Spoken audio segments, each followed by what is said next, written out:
ఆంధ్రాలో తెలుగుదేశం పార్టీ వచ్చి I think 100 రోజులు 100 days, కంప్లీట్ 100 days. అయిన సందర్భంగా ఈ 100 రోజుల్లో జరిగిన డెవలప్మెంట్ ఏంటి? లేదా ప్రజలకు మీరు ఏం చెప్పదలుచుకున్నారంటే ఏం చెప్తారు? యాక్చువల్‌గా నేను 100 రోజుల్లో చంద్రబాబు నాయుడు గారు ఏం చేయగలిగారు? ఆ 5 సంవత్సరాల్లో జగన్మోహన్ రెడ్డి ఏం చేయలేకపోయాడు డిబేట్ పెట్టాలన్నా కూడా నేను మాట్లాడగలను. ఎందుకంటే ఒక నాయకుడికి ఒక 100 రోజులు ఇస్తే ఇన్ని పనులు చేయగలడా? అన్నదైతే క్లియర్‌గా మనం చెప్పడానికి ఉదాహరణకి ఈ 100 డేస్‌ని మనం చూసుకోవచ్చు. అసలు యాక్చువల్‌గా పెన్షన్స్ ఇచ్చేటప్పుడు ఫస్ట్ 5 సిగ్నేచర్స్ చేశారు సార్ బయటకొచ్చిన వెంటనే. ఆ 5 సిగ్నేచర్స్ కూడా అసలు మేము గవర్నమెంట్‌లోకొచ్చి చంద్రబాబు నాయుడు గారు అనే నేను ప్రమాణ స్వీకారం చేసే టైంకి ఖజానా జీరో. ఆ జీరో ఖజానా దగ్గర నుంచి పెన్షన్స్ ఇవ్వాలి, జీతాలు ఇవ్వాలి, సూపర్ సిక్స్ ఉంది. ఒక పక్క నుంచి ఉద్యోగాలు తీయాలి, ఇన్ఫ్రాస్ట్రక్చర్ డెవలప్ చేయాలి, అమరావతి కట్టాలి, పోలవరం కట్టాలి, రోడ్లు మొత్తం పాడైపోయినాయి, రోడ్లు వేసుకోవాలి, ఇరిగేషన్ ప్రాజెక్ట్స్ కంప్లీట్ చేసుకోవాలి. అంటే ఇన్ని ఒక్కసారిగా ఉంటే ఆయన మహానుభావుడు, ఆయన కాబట్టి తట్టుకోగలుగుతున్నాడండి బాబు చంద్రబాబు నాయుడు గారు. ఇన్ని సిచ్యువేషన్స్లో కూడా ఆయన అన్న మాట ప్రకారంగా 4,000 రూపాయల పెన్షన్ని ఏకదం ఒకేసారి నేను అందరికి ఇంటింటికి 1వ తారీఖు కల్లా ఇస్తానన్నారు. అలాగే చేశారు. ఎందుకు ఈ మాట స్పెసిఫిక్గా చెప్తున్నానంటే మార్చ్ ఏప్రిల్ దగ్గరికి వచ్చేసరికి వాలంటీర్ వ్యవస్థని పెన్షన్లు ఇవ్వకూడదు అని ఎలక్షన్ కమిషన్ దగ్గర నుంచి ఆర్డర్ వచ్చింది. ఆర్డర్ వచ్చిన వెంటనే జగన్మోహన్ రెడ్డి ఏం చేశాడంటే వాలంటీర్లకు లేకపోతే ఇంటింటికి వెళ్ళి పెన్షన్ ఇవ్వటం అవ్వదు అని చెప్పి కావాలని చంద్రబాబు నాయుడు గారి మీద యాంటీ క్రియేట్ చేయడానికి ఆ ముసలి వాళ్ళందరినీ రోడ్ల మీద నుంచోబెట్టి నమ్ముతారా 32 మంది చనిపోయారు. ఆ ఎండలు తట్టుకోలేక ఏప్రిల్ మే ఎండలు అలాంటి ఎండలు. అదే చంద్రబాబు నాయుడు గారు వాలంటీర్ వ్యవస్థని టచ్ చేయకుండా సెక్రటేరియట్ స్టాఫ్ని తీసుకొని 1వ తారీఖుకి ఇంటింటికి తీసుకెళ్ళి 4,000 రూపాయల పెన్షన్ని 64 లక్షల మందికి ఒక్క రోజులో ఇచ్చారు. దట్ ఈస్ చంద్రబాబు నాయుడు గారు. సో ఎందుకు చెప్తుంది ఈ 100 రోజుల్లో అన్నా క్యాంటీన్లు అప్పుడు పోయినాయి. అన్నా క్యాంటీన్లు మళ్ళీ తీసుకొచ్చి ఇచ్చాం. ల్యాండ్ టైటిలింగ్ యాక్ట్ రద్దు చేస్తామని చెప్పాం. ల్యాండ్ టైటిలింగ్ యాక్ట్ రద్దు చేసాం. అదేవిధంగా మనకి నూతన ఇసుక పాలసీ చెప్పాం. నూతన ఇసుక పాలసీ తీసుకొచ్చాం. 20 లక్షల మంది ఉద్యోగాలకు ఇస్తామన్న భాగంగా మెగా డిఎస్సిలోని ఈరోజు తీసుకొచ్చి అనౌన్స్ చేశారు. మెగా డిఎస్సి ఇచ్చారు. ఈరోజు మద్యం పాలసీ ఈరోజు మళ్ళీ రెన్యువల్ చేశారు. అంటే రికవరీ మళ్ళీ మొత్తం అంతా కలిపి. అవును పాపం మందుబాబులు అందరూ మాకు ఇప్పుడు బ్రాండ్ దొరుకుతుంది. బ్రాండ్లు దొరుకుతున్నాయి. అంటే తిరిగి మంచి అంటే ఇప్పుడు శుభ్రమైన మంచి లిక్కర్ మంచి ప్రైజ్కి అమ్మాలి అని చెప్పి ఈ రోజే మద్యం పాలసీని కూడా క్యాబినెట్లో ప్రవేశపెట్టాం. ఇప్పుడు ఎన్టీఆర్ హెల్త్ యూనివర్సిటీ పేరు మార్చేసి వైఎస్ఆర్ హెల్త్ యూనివర్సిటీ అంటే అది మళ్ళీ చేసుకున్నాం. దిశ పోలీస్ స్టేషన్ మార్పు చేసుకొని మళ్ళీ తిరిగి మహిళా పోలీస్ స్టేషన్స్ కింద మళ్ళీ కన్వర్ట్ చేసుకున్నాం. ఇవన్నీ కాక లాస్ట్ 5 సంవత్సరాలు నాకు తెలిసి ఓ 30-40 సార్లు వెళ్ళుంటాడు జగన్మోహన్ రెడ్డి. మా వాళ్ళు తెలియదు ఇంకా ఎక్కువ సార్లు వెళ్ళుంటాడు.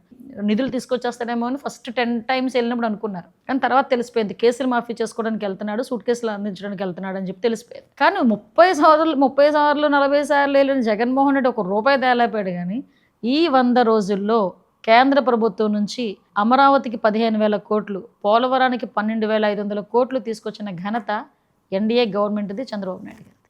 ఈ 100 రోజులు రోజుకు ఒక అచీవ్మెంట్ మేము చూపించగలం. అలా ఉంది పరిస్థితి. కానీ డిఎస్సిది వచ్చిన వెంటనే సంతకం చేయడం అనేది పాపం నిరుద్యోగుల జీవితాల్లో ఒక ఆశ అండి నిజంగా. మీకు విషయం చెప్పిన లాస్ట్ 5 ఇయర్స్లో ఒక్క నోటిఫికేషన్ లేదు. కానిస్టేబుల్స్కి 6,000 మందికి కానిస్టేబుల్స్కి నోటిఫికేషన్ అనౌన్స్ చేసి మళ్ళీ వీళ్ళే కేసులు పెట్టి వీళ్ళే కోర్టులకి వెళ్ళి ఆపేశారు. ఇప్పటికీ వాళ్ళు తిరుగుతున్నారు మా చుట్టూ. అంటే ఒక్క జాబ్ను కూడా అంటే వాలంటీర్ జాబులని చెప్పి చూపించుకునే పరిస్థితి వచ్చింది. అంటే బీటెక్ చేసేవాడు, ఎంటెక్ చేసేవాడు కూడా 5,000 మందికి వాళ్ళ దగ్గర పని చేయాల్సిందే. అది వాళ్ళ పరిస్థితి. కానీ చంద్రబాబు నాయుడు గారి ఆలోచన ఎలా ఉంటుందంటే నెలకి మినిమం ఒక 50,000 నుంచి ₹1,00,000 ఎలా సంపాదించాలన్నది క్రియేట్ చేసే మనిషి చంద్రబాబు నాయుడు గారు. అందుకే చంద్రబాబు నాయుడు గారు అంటే అందరికీ ఒక నమ్మకం. ట్రూ. కానీ ఒకానొకప్పుడు హైటెక్ సిటీ కానీ అక్కడ ఫినాన్షియలీ చాలా స్ట్రాంగ్ కానీ బిజినెస్ కానీ తీసుకొచ్చిన ఘనత చంద్రబాబు నాయుడు గారికి ఉంది.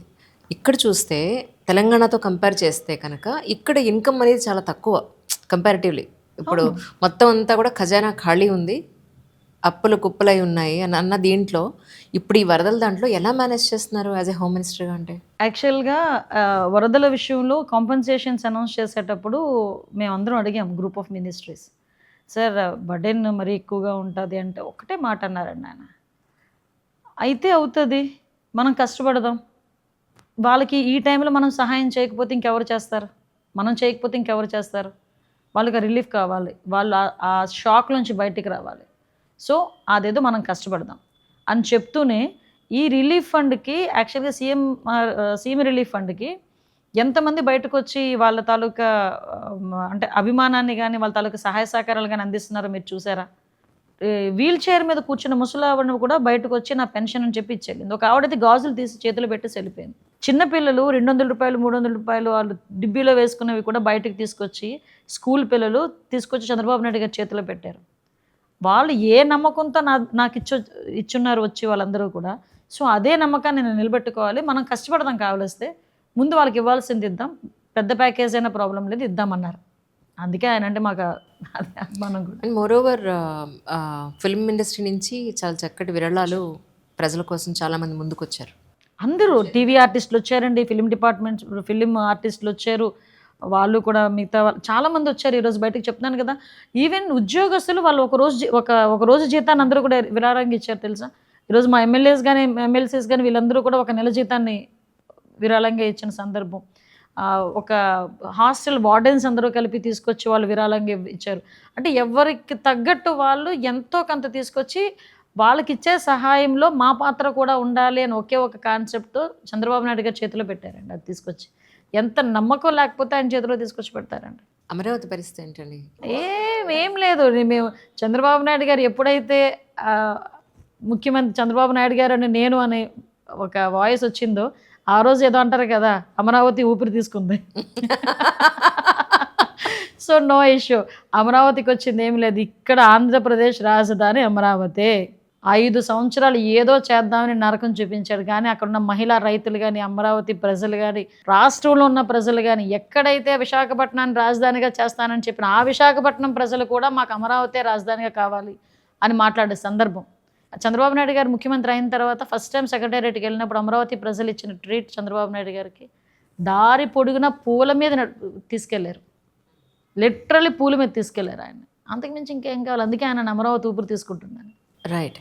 ఏపీ నుంచి ఒక ఆవిడ, ఒక బ్రాహ్మణ ఆవిడ, ఆల్మోస్ట్ ఒక 60 ఏళ్ళు ఉన్నాయి ఆవిడ ఫోన్ చేశారు.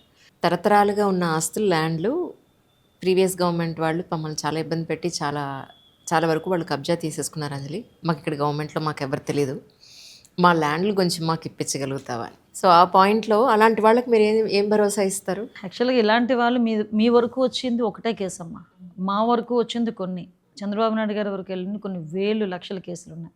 ఎందుకంటే వైజాగ్ లాంటి సిటీస్లో ఒక 100 గజాల స్థలం ఉందంటే దాన్ని కాపాడుకోవడానికి ఒక మనిషిని అక్కడ పెట్టుకునే పరిస్థితులు. ఎప్పుడు ల్యాండ్ 22Aలోకి వెళ్ళిపోతుందో తెలియదు. అలా చేసిన సందర్భంలో ఇలాగ చాలామంది ఉన్నారనే రెవెన్యూ మినిస్టర్ గారు, మన అనగానే సత్యప్రసాద్ గారుకి చంద్రబాబు నాయుడు గారు ఆదేశాలు ఇచ్చారు. ఏమని, ఇలాంటి సిచ్యువేషన్స్ ఉన్నాయి, ఒక 1 మంత్ డ్రైవ్ పెట్టండి, ఎవరెవరైతే వాళ్ళ భూములు కోల్పోయారో వాళ్ళందరినీ వచ్చి రిజిస్టర్ చేసుకుంటే వాళ్ళందరికీ ఎస్ ప్లీజ్ మా తప్పకుండా మీరు నాకు ఇవ్వండి, నేను ఇమీడియట్గా మినిస్టర్ గారికి ఇస్తాను. అక్కడ వాళ్ళకి ఏమైనా పోలీస్ పరంగా వాళ్ళకి ఏదైనా సపోర్ట్ కావాలంటే నేను చేస్తాను, రెవెన్యూ పరంగా సపోర్ట్ కావాలంటే మంత్రి గారు ఉన్నారు, సీఎం గారి దృష్టి కూడా తీసుకెళ్తాను డెఫినెట్గా. ఈ కార్యక్రమం ఆల్రెడీ శ్రీకారం చుట్టారు. సో ఎవరికైనా ఎటువంటి ప్రాబ్లం వచ్చినా వాళ్ళు కంపల్సరీగా వెళ్ళి ఆ లోకల్ కలెక్టర్ గారికి వాళ్ళకి ఇన్ఫామ్ చేసుకుంటే వాళ్ళకి ఇమీడియట్గా న్యాయం జరుగుతుంది. దాని గురించి చెప్తున్నాను కదండి, చంద్రబాబు నాయుడు గారి దగ్గర ఇలాంటి ఆటలు సాగవు. కాబట్టి బాధితులు ఎవరైతే ఉన్నారో వాళ్ళకి కంపల్సరీ న్యాయం జరుగుద్ది. కానీ కూటమి అధికారంలోకి వచ్చిన తర్వాత, చంద్రబాబు నాయుడు గారు సీఎం అయిన తర్వాత వైఎస్ఆర్సీపీ లీడర్స్ మీద కక్ష సాధింపు చర్యలు చేస్తున్నారు. భరత్ గారు ఎవ్రీడే ఇన్స్టాగ్రామ్లో ఒక వీడియో పెడుతూ ఉన్నారు. విజయవాడ భరత్ గారు మమ్మల్ని ఇలా కొట్టేశారు, కొంతమంది చంపేశారు, కొన్ని కూలగొట్టేశారు అని. ఇది ఎంతవరకు నిజం అంటారు? ఇప్పుడు అది దాస్తే దాగే పరిస్థితి కాదండి. మీకు విషయం చెప్పనా, నేను ఇది బెదిరించి మాట్లాడట్లేదు, లేకపోతే నేనేమి దాన్ని ఏమంటారు హెడ్ స్ట్రాంగ్తో నేను మాట్లాడట్లేదు.